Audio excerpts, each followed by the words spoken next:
Hi friends, welcome to Ragas kitchen. நீங்க இன்னும் நம்ம சேனல் சப்ஸ்கிரைப் பண்ணலனா கீழ இருக்க subscribe button press பண்ணிக்கோங்க. அப்படியே பக்கத்துல இருக்க bell button press பண்ணிக்கோங்க. அதுல all என்ற ஆப்ஷனையும் press பண்ணிக்கோங்க friends. நான் அப்லோட் பண்ற வீடியோஸை நீங்க மிஸ் பண்ணாம பார்க்க முடியும். friends, இன்னைக்கு வீடியோல எல்லாருக்குமே யூஸ்ஃபுல்லா இருக்க மாதிரியான ஒரு 6 கிச்சன் டிப்ஸ் தான் friends பார்க்க போறோம். கண்டிப்பா உங்களுக்கு எல்லாருக்குமே யூஸ்ஃபுல்லா இருக்கும். மிஸ் பண்ணாம கடைசி வரைக்கும் பார்த்து உங்களுக்கு யூஸ்ஃபுல்லா இருந்துச்சா இல்லையன்றத சொல்லுங்க. நம்ம ஃபர்ஸ்ட் டிப் வந்து நம்ம பஜ்ஜி சீவறப்போ உருளைக்கிழங்கா இருக்கட்டும் சரி இல்ல வாழைக்காயா இருந்தாலும் சரிங்க. இல்ல சீஸ் துருவறதா இருந்தாலும் சரி. இந்த துருவறதுலையும் சீவறதுலையும் கொஞ்சமாக வந்து எண்ணெய் தடவி விட்டுக்கோங்க.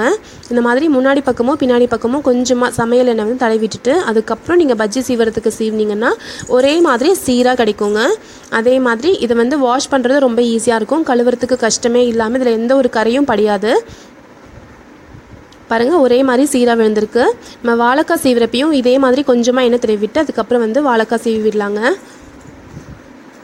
இல்லை சீஸ் துருவுறதா இருந்தால் கூட நீங்கள் கொஞ்சமாக எண்ணெய் விட்டுட்டு அதுக்கப்புறம் சீஸ் துருவினீங்கன்னா உங்களுக்கு ஒரே மாதிரி சீஸ் வந்து அதில் ஒட்டாமல் கீழே வருங்க. அதே மாதிரி நம்மளுக்கு அது கழுவுறதும் ரொம்ப ஈஸியாக இருக்கும்.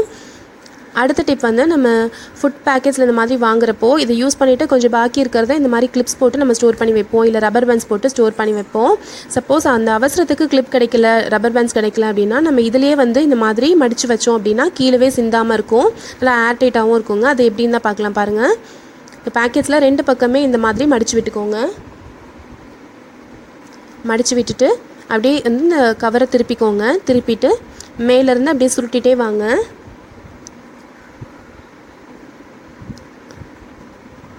இந்த மாதிரி கீழே வரைக்கும் சுருட்டிகிட்டே வந்துடலாம். சுருட்டிக்கிட்டு இப்போ நம்ம மடித்து விட்டோம் இல்லையா பின்னாடி, அதை வந்து இப்படி எடுத்து விட்டுருங்க. முன் பக்கமாக 2 பக்கமே இப்படி எடுத்து விட்டுட்டிங்கன்னா நல்லா ஏர்டைட்டாக இருக்கும். அதே மாதிரி உள்ளார இருக்க பொருள் வந்து கீழே சிந்தாமல் இருக்குங்க. இது வந்து நம்ம எங்கேயாவது வெளியில் போயிருக்கோம், ஸ்நாக்ஸ் சாப்பிட்றோம், பாக்கி இருக்கிறத மடித்து வைக்கிறதுக்கு அந்த மாதிரி டைப்பில் கூட நம்ம வந்து யூஸ் பண்ணிக்கலாம். கிளிப்ஸ் இல்லை, ரப்பர் பேண்ட்ஸ் இல்லைன்ற டைமில் இந்த மாதிரி மடித்து வச்சா நம்மளுக்கு ரொம்ப யூஸ்ஃபுல்லாக இருக்கும். ஃப்ரிட்ஜில் வைக்கிறதுக்கு கூட ரொம்ப யூஸ்ஃபுல்லாக இருக்குங்க. அடுத்த டிப் வந்து காய்ந்த திராட்சை. இது வந்து பார்த்திங்கன்னா நம்ம எடுக்கிறப்பவே ஒன்றோட ஒன்று ஒட்டிகிட்ருக்கோம். கிட்டத்தட்ட ஒரு 10 சேர்ந்து வந்து ஒட்டிகிட்ருக்கோங்க. அந்த மாதிரிலாம் ஒட்டிக்காமல் தனித்தனியாக நம்மளுக்கு வேணும் அப்படின்னா ஒரு பாத்திரத்தில் மாற்றிக்கோங்க. மாற்றிட்டு இதில் ஒரு 1/4 டீஸ்பூன் அளவுக்கு நம்ம அரிசி மாவு சேர்த்திக்கலாங்க. அரிசி மாவு சேர்த்து ஃபுல்லாக நல்லா வந்து கலந்து விட்டுருங்க. இந்த மாதிரி நம்ம அரிசி மாவு சேர்ந்து கலந்து விட்டுறனால நம்மளுக்கு வந்து ஒன்றோட ஒன்று ஒட்டாமல் இருக்கும். நம்ம ஸ்வீட்ஸ்லலாம் இந்த மாதிரி கலந்து விட்ட இந்த திராட்சை சேர்க்குறப்ப இன்னுமே டேஸ்ட் வந்து அதிகமாக இருக்குங்க. இதனால் வாசனை மாறுறதோ எதுவுமே வேறு டிஃப்ரென்ஸ் உங்களுக்கு தெரியாது.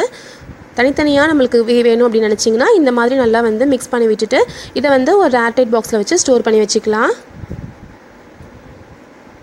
பாருங்கள், நான் ஃபுல்லாக மிக்ஸ் பண்ணி விட்டுட்டேன். இப்போ எல்லாமே தனித்தனியாக ஆயிடுச்சு. இதை வந்து நான் இந்த பாக்ஸில் போட்டு ஸ்டோர் பண்ணி வச்சுக்கிறேன். இப்போ வந்து ஒரு 4 எடுக்கணும் 5 எடுக்கணும் அப்படின்றப்ப உங்களுக்கு ஒன்றோட ஒன்று ஒட்டாமல் ஈஸியாக வந்து எடுக்கிறதுக்கு வரும்.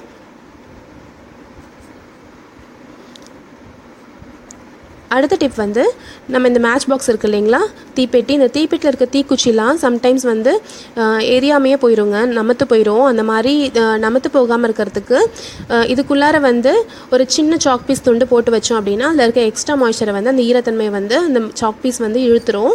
அதனால் உங்களுக்கு எப்போயுமே வந்து புதுசு மாதிரியே இருக்கும். தீப்பெட்டிக்குள்ளே இருக்க தீக்குச்சிகள் எல்லாமே மெயினாக வந்து இந்த மழைக்காலம் இல்லைன்னா குளிர்காலத்துலலாம் வந்து இந்த டிப்பை வந்து நம்ம ஃபாலோ பண்ணலாங்க.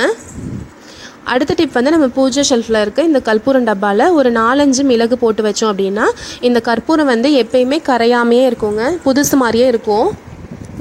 நம்ம வாங்கிட்டு வந்து வச்சு 1 வருஷம் கழித்து நீங்கள் பார்த்தா கூட வாங்கி வச்ச மாதிரியே இருக்குங்க. கற்பூரம் கொஞ்சம் கூட கரைஞ்சிருக்காது. இந்த டிப் வந்து ட்ரை பண்ணி பாருங்கள். சும்மா ஒரு 4-5 மிளகு மட்டும் அந்த டப்பாவில் வந்து போட்டு வைங்க போதும். இப்போ அடுத்த டிப் பார்க்கலாங்க. இதுக்கு பேர் வந்து padigaaram. இது வந்து நாட்டு மருந்து கடைகள்லாம் கிடைக்குங்க. இது 100 கிராம் வந்து 30 ரூபா கிட்ட வருங்க. இது எதுக்கு யூஸ் பண்ணுறது மெயினாக அப்படின்னா நம்மளுடைய கலங்கலான தண்ணியை பியூரிட்டியாக மாற்றுறதுக்கு இது வந்து நம்ம யூஸ் பண்ணுறது. இப்போ கார்ப்பரேஷன் வாட்டர்லாம் நீங்கள் பிடிக்கிறீங்க அப்படின்னா அது வந்து ரொம்ப கலங்கலாக வருது அப்படின்னா ஒரு பாத்திரத்தில் தண்ணி பிடிச்சி வச்சுட்டு அதில் ஒரு சின்ன துண்டு உடச்சி அந்த பாத்திரத்தில் போட்டு வச்சுருங்க. போட்டு வச்சிட்டிங்கன்னா ஒரு 4 மணி நேரம் கழித்து பார்க்குறப்போ அந்த படிகாரான கல் நம்ம போட்டு வச்சோம் இல்லையா, அது கீழே வந்து எல்லா அந்த அழுக்குமே சேர்ந்துருங்க. அந்த ஒரு மாதிரி கலங்களாக இருக்கிறது எல்லாமே மேலே ஃபுல்லாக கிளியரான தண்ணி வந்து உங்களுக்கு கிடச்சிரும். அதுக்கப்புறம் நம்ம வந்து அந்த தண்ணி மட்டும் வடித்து எடுத்துக்கலாம். கண்டிப்பாக அதை ட்ரை பண்ணி பாருங்கள். மோஸ்ட்லி இப்போ தண்ணி வந்து எங்கேயாவது கலங்களாக வருது அப்படின்னா நம்ம இந்த மெத்தட் வந்து ஃபாலோ பண்ணலாங்க.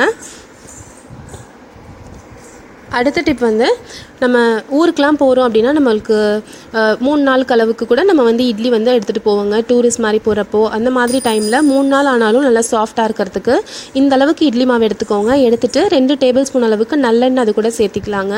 இந்த மாதிரி நல்லெண்ணெய் சேர்த்து இந்த மாவில் மிக்ஸ் பண்ணிக்கோங்க. இந்த மாதிரி நல்லெண்ணெய் வந்து நம்ம மாவில் மிக்ஸ் பண்ணி ஊற்றுறனால நல்லா சாஃப்டாக இருக்குங்க. இப்போயுமே நம்ம ஊற்றின உடனேவே நல்லா சாஃப்டாக இருக்கும். இதே மாதிரி 3 நாள் ஆனாலுமே நம்மளுக்கு இட்லி வந்து கெடாமல் நல்லா சாஃப்டாக இருக்கிறதுக்கு இது ரொம்ப ஹெல்ப்ஃபுல்லாக இருக்குங்க.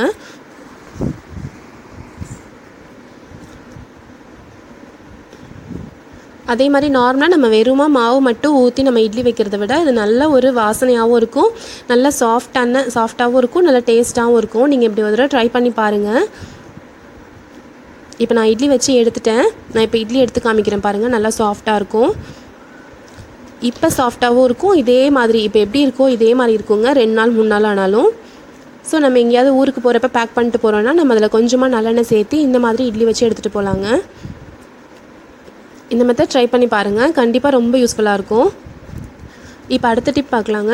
இப்போ அடுத்த டிப் வந்து நம்ம தோசை மாவு சம்டைம்ஸ் வந்து தோசை ஊற்றுறப்ப முருகலாக வராது, ஒரு மாதிரி வலுவலுன்னு வரும் தோசை. அந்த மாதிரி இருக்கப்போ இந்த தோசை மாவில் கொஞ்சமாக வந்து சர்க்கரை சேர்த்திக்கலாங்க. இந்த மாதிரி சர்க்கரை சேர்க்குறனால நல்லா மொறுன்னு வரும்.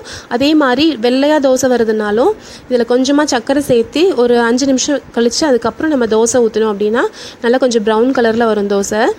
நம்ம சப்பாத்தி மாவில் கூட கொஞ்சமாக வந்து சர்க்கரை சேர்த்துட்டு அதுக்கப்புறம் பிசைஞ்சிக்கிட்டோம் அப்படின்னா நல்ல ஒரு கலர் கிடைக்குங்க சப்பாத்திக்கு. பாருங்கள், நான் இந்த மாவில் தோசை ஊற்றிருக்கேன், எவ்வளோ முருகலாக இருக்குது பாருங்கள்.